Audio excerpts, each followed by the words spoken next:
ஒரு கார்ல வந்து ஒரு பொண்ணை அடிச்சு தூக்கி போட்டு போனதா இங்க பாத்துருக்காங்க. இப்ப பாருங்க சார், லைட் இங்கே பாருங்க, இருட்டா இருக்கு. எப்படி லேடிஸ் நடந்து வராங்க இப்போ ஒரு 6:45 மணி அளவுல வந்து ஒரு கார்ல வந்து ஒரு பொண்ணை அடிச்சு தூக்கி போட்டு போனதா இங்க பாத்துருக்காங்க. பார்த்தவங்க தகவல் சொல்லி போலீஸ் எல்லாம் வந்திருக்காங்க. போலீஸ் வந்து பாத்தீங்கன்னா சிங்காநல்லூர் போலீஸ் இன்ஸ்பெக்டர் வந்திருக்காரு, பீலமேடு போலீஸ் இன்ஸ்பெக்டர் எல்லாருமே வந்திருக்காங்க. அவங்களெல்லாம் சிறப்பாக பார்த்துட்டு இருக்காங்க.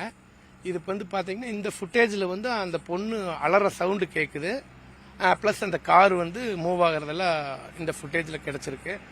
அவங்க வந்து அடுத்து எல்என்டி பைபாஸ்லேருந்து வர்ற ஃபுட்டேஜ், ப்ளஸ் இது வந்து தெற்க வந்து இருகூர் நோக்கி போயிருக்கு. எல்என்டி பைபாஸில் வந்து இருகூரை நோக்கி போயிருக்கு அந்த கார்.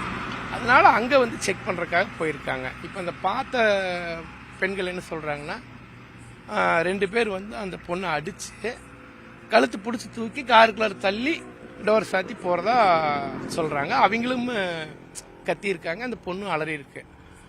ஆனால் இது எல்லாம் எப்படின்னு கேட்டிங்கன்னா, இப்போ இது எங்களுக்கு வந்து பார்க்க போகிற போது வந்து பார்த்தா இது ஒரு புதுமையாக தெரியுது. இதெல்லாம் வந்து நம்ம எங்கே தமிழ்நாட்டில் தான் இருக்கிறோமா இல்லை எங்கே இருக்கோம்? இது யாரை குறை சொல்கிறது?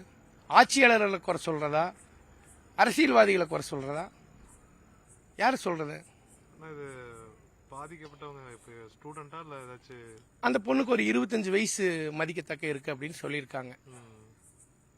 இப்போ நம்மளும் உங்களாட்டம் நம்ம வந்து பார்த்துட்டு இப்போ நாங்கள் அந்த ஃபுட்டேஜ் எல்லாமே நாங்களும் எங்களால் முடிஞ்சதெல்லாம் பார்த்துருக்கோம்.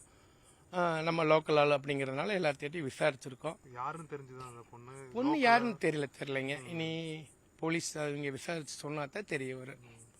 இதனால என்ன அப்படின்னு கேட்டீங்கன்னா, வேலை என்னவா இருக்கணும்? ஏன்னா இப்பதான் வந்து SS colony airport back side வந்து ஒரு பொண்ணை வந்து இது பண்ணாங்க, பாலியல் கொடுமை. கண்டிப்பா இதெல்லாம் வந்து ஏற்புடையதே கிடையாது. அதுதான் நான் அப்பளையவே கேட்கறேன். இது நம்ம வந்து தமிழ்நாட்டில் தான் இருக்கிறோமா?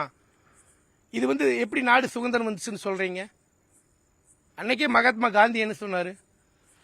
நள்ளிரவில் ஒரு 12 மணிக்கு வந்து ஒரு பெண் வந்து ஒரு 100 பவுன் நகை போட்டு தனியா நடந்து போனா அன்னைக்கு தான் சுதந்திரம்னு சொல்லியிருக்காரு. இப்ப அப்படி இருக்கா? 60 வயசு கிழவியும் கூட நடந்து போக முடிய மாட்டேங்குது. அந்த ஒரு சூழ்நிலையில் இருக்கு. அது இல்லாமல் இப்போ என்னன்னு பார்த்தா, இப்போ இருகூர் பொறுத்தளவு வந்து பார்த்தா எந்த பிரச்சனையும் இப்போ ஒன்றும் கிடையாது. அந்த சம்பவத்தில் ஈடுபட்ட குற்றவாளிகளே இருகூரில் குடியிருந்தான்னு சொல்றாங்க.